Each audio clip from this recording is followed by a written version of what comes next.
Zee 24 तास एक पाऊल पुढे। कोल्हापूर महापालिकेला सध्या एक वेगळाच प्रश्न सतावतोय। तो प्रश्न आहे जमा झालेल्या वृक्षांचा।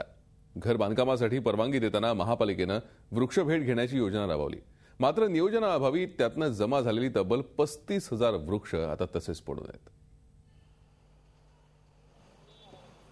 वृक्षारोपण मोहिमेत नागरिकांचा सहभाग वाढावा यासाठी कोल्हापूर महापालिकेनं घराच्या बांधकामाला परवानगी देताना वृक्ष भेट देण्याची योजना राबवली। कोल्हापूरकरांनी या योजनेला उत्तम प्रतिसादही दिला। त्याद्वारे महापालिकेकडे तब्बल 1 लाखाहून अधिक वृक्ष जमा झालेत।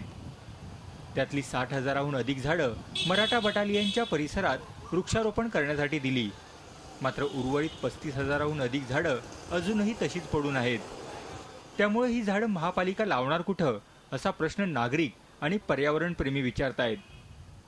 महापालिकेकडे या संदर्भात विचारणा केली असता त्यांनी पावसाळ्यात ही झाडं मोकळ्या जागेवर लावू असं उत्तर दिलंय।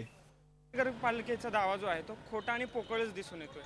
35,000 झाडं लावण्यासाठी जी जागा पाहिजे ती जागा मुळात शहरात उपलब्ध नाही। 35,000 झाडं लावण्यासाठी जे नियोजन पाहिजे महानगरपालिकेकडे खड्डे खणणे पावसाळ्याच्या आधी हे कुठंच दिसून येत नाही। दुसरी गोष्ट, मराठा बटालियनच्या एरियामध्ये त्यांनी 35,000 40,000 झाडं लावलेत असा त्यांचा दावा आहे, तोही चुकीचा आहे। एक झाड तोडल्यानंतर त्याच्या बदली 3 झाडं लावायचा असा एक आपला वृक्ष प्राधिकरणाचा नियम आहे। त्या अनुषंगानं तेवढी झाडं परत संबंधित बांधकाम प्रमुखांच्याकडून ती जमा करून घेतली जातात आणि याचा खरा हेतू आहे की प्रत्येक बांधकाम करत असताना त्याला एक ओपन पेस असतो किंवा उद्यानं असतात, त्या उद्यानामध्ये अशा पद्धतीची रिप्लांटेशन किंवा परत वृक्षारोपण होणं, वृक्षसंपदा वाढवणं ही आता सध्या काळाची गरज आहे। कोल्हापूर महानगरपालिकेच्या कार्यक्षेत्रामध्ये आपण गेल्या वर्षी टीए बटालियनच्या माध्यमातून जवळजवळ 52 ते 55,000 झाडं लावण्यात आलेली होती। त्याचा सक्सेस रेट साधारणपणे 70% आहे।